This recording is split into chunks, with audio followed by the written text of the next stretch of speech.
Hello, my name is Heather Kim, and I'm from the Hybrid Body Lab at Cornell University. Today, I'm delighted to present our project, KnitDermis Fabricating On-Body Interfaces Through Machine Knitting. I'd like to start with an image that tells us how powerful tactile sensation can be in our communication. Using tactile senses, we can express our emotion, we can feel how cold and warm objects are, we can distinguish a variety of textures, we can also sense danger or threat and alert our body.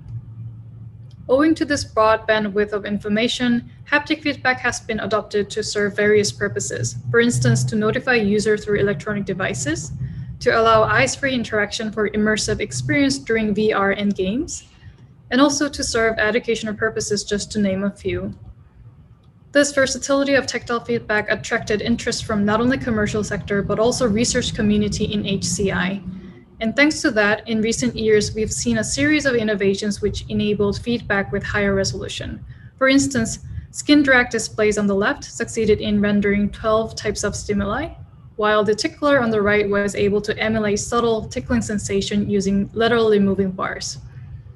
What makes this high resolution possible is in fact at the expense of complicated mechanical systems, which consume power to deform and stimulate the skin.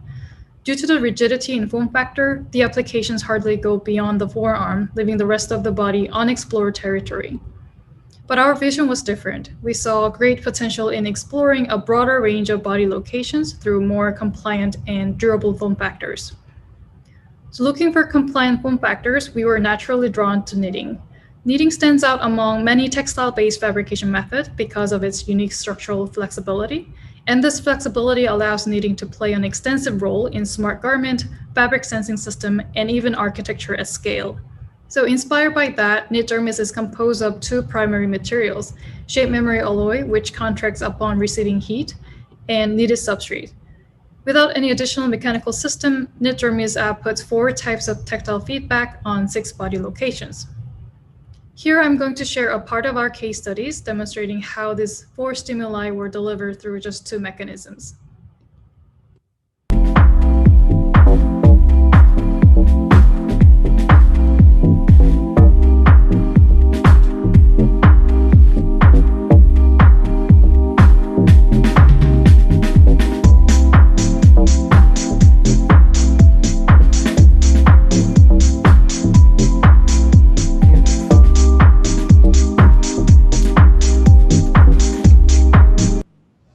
So the case studies here can be boiled down to 2 mechanisms to let interfaces deform either skin or themselves.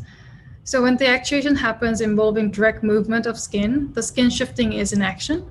Whereas if the interface deforms itself without causing skin to actually move, then it represents self-shifting.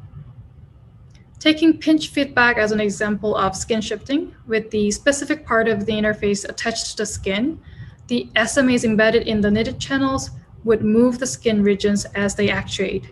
On the other hand, taking the brushing feedback, the SMAs embedded in the channels would only crumple the interface but not affect the skin directly. So you might have noticed that the interfaces came in different shapes and the way that SMAs are integrated is inconspicuous. To make it possible, we've adopted 3 knitting techniques. First, the tubular jacquard merges 2 layers of knit structure, which creates internal channels to accommodate SMAs and other functional materials. Then for interfaces that contour curved body parts, we took advantage of 2D shaping techniques. In the pinch case, this non-rectilinear shape was achieved by increasing stitches towards the end. All 3 techniques illustrated here can be implemented in conjunction with tubular jacquard. And lastly, for interfaces that cover protruded body locations, such as knuckle or elbow, we adopted either short rowing or combination technique. For the pictured case study, the dark region of the substrate were short rowed, raising volume to otherwise flat knit structure. 3D shaping can also be implemented in conjunction with tubular jacquard. And here I'm going to elaborate on how KnitDermis was fabricated. So with desired actuation in mind, we program our designs on the Apex 3 software, which is then read by Shimaseki knitting machine. Then we choose yarns with appropriate mechanical properties, and with that we make decisions upon details such as density of the structure or knitted speed. Once the substrate are knitted, we place them on body to see if the SMAs conform to desired location.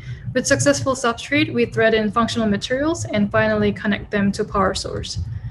Moving on, I'm going to pick up on our case studies earlier and explain in detail. So once again, case studies comprise 8 interfaces, outputting 4 types of feedback onto 6 body locations. In this case study, delivery of compression is being enabled by letting interface deform itself. We configured 2 strands of SMAs along the circumference of the arm using the tubular jacker structure, and the crimp connectors at number 1 anchor the SMAs so that the tangential contraction would translate into radial compression. Here is another case study for compression, which recognizes different skin geometry. To conform to irregular body terrain, this case study takes advantage of short rowing, which gives volume to the dark region. And again, tubular jacker channel helped 2 lines of SMAs contour the protrusion and generate actuation. This case study employs longitudinal movement of SMAs to deliver subtle brushing stimulus. In this case, we've got 4 SMAs traversing along the longitude of arm, and the brushing feedback was generated as they crumpled the interface without actually moving the skin. Again, the SMAs are contained in the tubular jacker channels.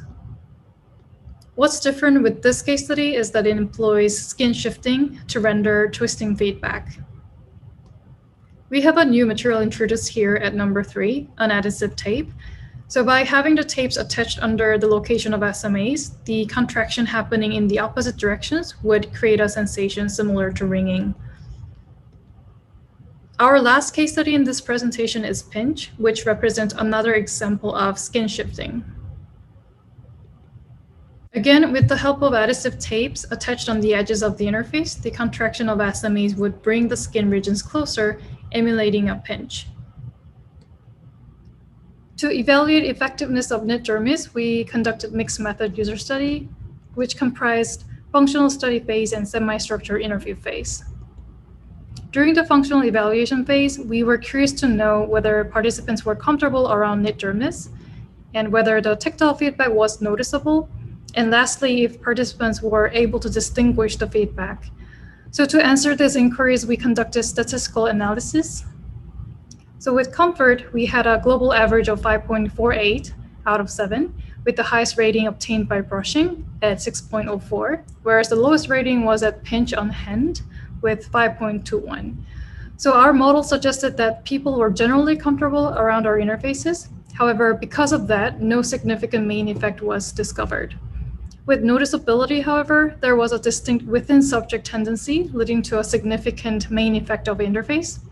Participant found compression on knuckle the most noticeable with score of 6.2, whereas compression on knee reported substantially low with the rating of 1.37. Our last inquiry was whether participants can distinguish the feedback. So normalized prediction matrix on the left revealed that the brushing was predicted most accurately, obtaining 100%, followed by pinch, twist, and compression. And relative frequency histogram on the right illustrated that brushing on wrist and pinching on hand achieved the highest prediction rate. And during subsequent semi-structure interview, we were interested in how people perceive novel tactile interfaces, especially with regards to existing objects, experiences, and representations, and also the envisioned usage and application of KnitDermis. So the way participants associated KnitDermis was mainly through their forms and actuation. As to the form, they pointed out that KnitDermis was more soft, natural, and familiar in comparison to commercial wearable devices. They also noted that interfaces were very intimate and close to the body. As to the actuation, participants commented that gradual stimulation was in comparison to digital devices, which in turn evoked descriptors such as animated, having a mind of its own, caterpillar, and friendly. Many participants suggested using KnitDermis as a distributed notification system, highlighting its body conformity, while the others suggested integrating KnitDermis into day-to-day clothing. Other envisioned usages included protective clothing for physical and sports therapy, and also an intimate interface that can be worn on more private bodily locations. So in conclusion, we presented machine kneading as a versatile fabrication method for tactile interfaces. And our case studies demonstrated how KnitDermis can be applied to body parts that have been traditionally overlooked. And we evaluated KnitDermis through a mixed method study whose quantitative results revealed the effectiveness and comfort of KnitDermis, while semi-structured interviews highlighted how KnitDermis evoked impressions such as lifelike and intimate. So this was my presentation. Thank you so much for listening.